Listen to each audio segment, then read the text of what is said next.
আমার সবচেয়ে প্রিয় জায়গা ছাদ।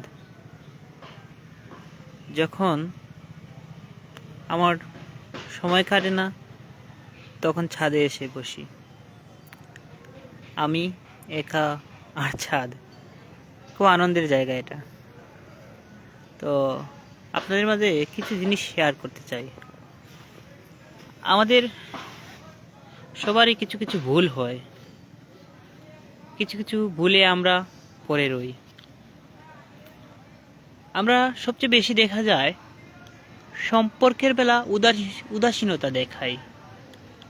আমাদের যখন কোনো একটা ইনসিডেন্ট ঘটে সম্পর্কের ক্ষেত্রে, সেটা হতে পারে ভাই বোন, বাবা মা, বাবা ছেলে, মা ছেলে, আত্মীয় স্বজন, বন্ধু বান্ধব বা প্রেমিক প্রেমিকা যুগল, যেই সম্পর্কের বেলা হোক, আমাদের উদাসীনতা আমাদেরকে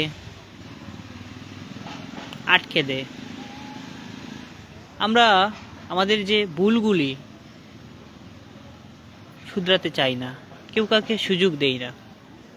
আমাদের একটা একরকম ইগো কাজ করে, আমরা সেই ইগো নিয়ে পড়ে থাকি। আমরা নিজে থেকে কাউকে সরি বলি না। এই সরি বলাটার প্রবণতা দেখা যায় যখন আমরা ঝগড়ার আগ মুহূর্তে, একটা বিষয়ে লাগার আগ মুহূর্তে কিন্তু আমরা অনেক সময় সরি বলতে পারি। বেশিরভাগ ক্ষেত্রে আমরা সরি বলি। সরিটাকে এতটাই সহজলভ্য করে ফেলি যে আমরা যখন প্রয়োজন তখন কাউকে সরি বলি না। আমরা হুট করে কাউকে হার্ট করি, কষ্ট দেই। তো সে সময়টুকু ভাবি না, বা সে সময় রাগের সময় তো অনেক সময় অনেক কিছু হয় না। রাগ যখন চলে যায় তখন আমাদের ভাবা উচিত আমরা একটা মানুষকে কষ্ট দিয়েছি, আমাদের অবশ্যই উচিত তাকে সরি বলা। কে জানে না, সে যদি মারা যায় তাহলে তার সরিটা তো থেকে গেল, বা আমি নিজে থেকে বললে ক্ষতিটা কি সরিটা বলা। একটা সম্পর্কের ক্ষেত্রে যেমন একটা ঘর বানাতে অনেক দিন লাগে ভাঙতে, তেমন সময় লাগে না। একটা সম্পর্ক অনেক দিনে গড়ে, অনেক মজবুত হয় ধীরে ধীরে। তো একটা সম্পর্কের ক্ষেত্রে সবার উচিত সম্পর্কটাকে এগিয়ে নেওয়ার জন্য পারস্পরিক একটি শান্তি চুক্তি করা, একে অন্যের প্রতি উদাসীন না হয়ে একটু বাবা একটু একে অন্যের প্রতি মিশে থাকা। সো এটা খুব সহজ জিনিস, একে অন্যকে বলে দিলে হয়। একে অন্যের একটা সম্পর্কের বেলা মানুষ যখন চলে যায়, সেই মানুষটাকে কিন্তু অবশ্যই তার প্রয়োজন মিস করে। তো সেই দূর থেকে মিস করাটা যদি নিজে থেকে সরি বলে কাছাকাছি আনা হয় তাহলে তো ক্ষতি নাই। তো আমাদের ওই ইগোটাকে দূর করতে হবে। আর আমাদের ভাবতে হবে একটা সম্পর্কের ক্ষেত্রে যখন কোনো কিছু লাগে বা হয়, ওইটা আমাদের কারণে হয়। আমাদের সময়টা অনেক সময় খারাপ যায়, অনেকের মন মানসিকতা ঠিক থাকে না, হয়তো একটা কারণে লাগতে পারে, একটা প্রশ্ন আসতে পারে। তো সেটাকে এড়িয়ে যাওয়াটাই তো উচিত। আমরা যে সেই জায়গায় পড়ে রবো, বা সেই জায়গায় যে একটা মানুষকে বা তার কথাবার্তা বা তার প্রশ্ন অভিযোগ সেগুলাকে মানে খুব মনে ধরে রাখবো, বা সেগুলাকে যে খুব বেশি বড় আকারে দেখবো, তা তো নয়। একটা মানুষ প্রশ্ন করতেই পারে সম্পর্কের ক্ষেত্রে, একটা মানুষ অনেক কিছু শেয়ার করতে পারে। যে মানুষটা কেয়ারিং হয় সে মানুষটা শেয়ারিং হতে পারে, বা অনেক প্রশ্নবোধক জিনিসগুলোও তুলতে পারে। সেগুলো তো পাশ কাটিয়ে চলে যাওয়া যায়। যদি সম্পর্ক মজবুত করতে হয়, সম্পর্কে মানুষের সাথে থাকতে হয়, তো সেগুলোকে তো এড়িয়ে যাওয়া যায়। সেগুলোকে ধরে রেখে একটা ভালো সম্পর্ককে একটা সময় এন্ড করে দেওয়াটা কোনো মানে হয় না। তো আমাদের সবারই এই একটাই ভুল, আমাদের যে ব্যক্তিগত একটা ইগো বা একে অন্যের প্রতি যে হার না মানার একটা প্রবণতা, এই কারণে আমাদের সম্পর্কের ক্ষেত্রে অনেক সময় সম্পর্ক নষ্ট হয়ে যায়। আমরা এই ভুলে সবসময় থাকি।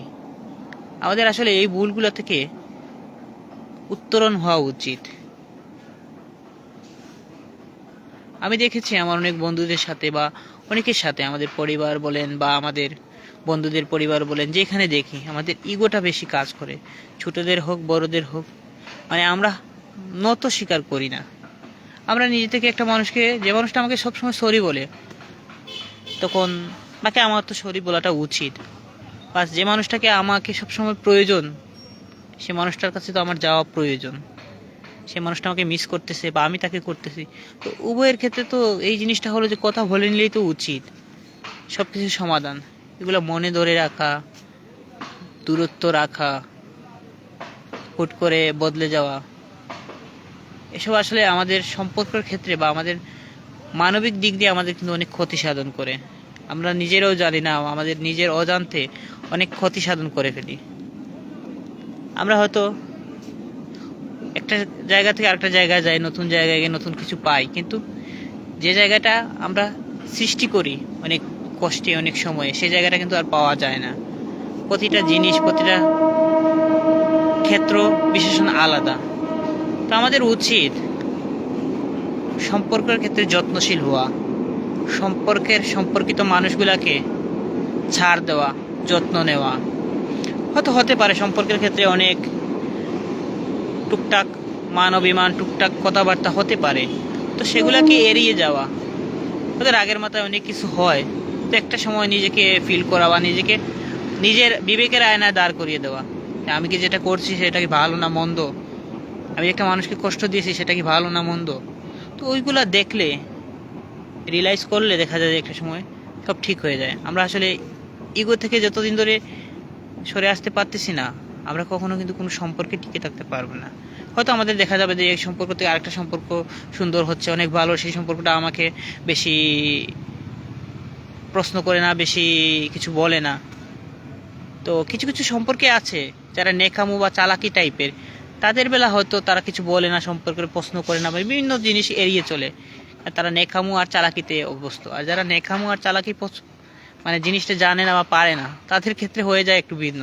তারা সব কিছুতে জানতে চায়, বুঝতে চায়, বলতে চায়। এই জানতে চাওয়া, বুঝতে চাওয়া, বলতে চাওয়া, মনের ভিতরে যা কিছু আসে বলে ক্লিয়ার করে নিজের মধ্যে যে একটা ক্লিয়ারিং রাখা বা সন্দেহ প্রবণতা দূর করা, এই জিনিসটা অনেকে বোঝে না। মনে করে যে এই মানুষটা তো সন্দেহ প্রবণ, এই মানুষটা তো খুব খারাপ। কিন্তু এই মানুষটা যে তার ভিতরে সন্দেহটা প্রকাশ করে, সেই জিনিসটা প্রকাশ করে সেই জিনিসটাকে সমাধান করে ফেলছে, সেটা অনেকে বোঝে না। তো ওই জিনিসগুলোতে আমাদের মানে সমস্যা হয়। আমরা যদি পারস্পরিকভাবে বলে দেই, সন্দেহটা তো এমনিতেই কমে যায়। তো আমরা ওই দিক থেকে মানে খুব নিজেদেরকে দূরে রাখি। আমাদের এই ভুলগুলোর জন্য আমাদের অনেক সম্পর্ক কিন্তু মারা যায়, অকালে অনেক জায়গায় জড়ে যায়। সবাইকে ধন্যবাদ। আশা করি আপনারা সবাই সম্পর্কের ক্ষেত্রে উদাসীনতা এড়িয়ে একটু ভাবান্বিত হবেন, সম্পর্কগুলোকে একটু ছাড় দিবেন। আর সম্পর্কের মধ্যে যখন থাকবেন তখন টুকটাক ঝগড়া, মনমালিন্য, মানবিমান থাকবে, সন্দেহের প্রবণতা থাকবে, সেটাকে সমাধান করে নেওয়া উচিত, সেটাকে পজিটিভ নেওয়া উচিত। সব কিছুকে নেগেটিভ, ফালতু বা লো মাইন্ড না ভেবে একটু ভালোবাসার চোখে, একটু কেয়ারিং চোখে দেখা উচিত। হয়তো আমি যখন একটা জিনিস, হয়তো আমি এরকম না, সে এরকম, তো তারটা তো একটু ভাবা উচিত। সে মানুষটা তো আমার পাশে ছিল বা পাশে আছে। প্রত্যেক দিক দিয়ে যদি থাকা যায়, তা সে টাকা তো থাকা নয়। মানসিক দিক দিয়ে যদি একটা মানুষ একটু কাছে থাকে, সেটাও তো কম না। তো সব দিক দিয়ে একটু ভাবা উচিত। সবাইকে ধন্যবাদ, ভালো থাকবেন সবাই।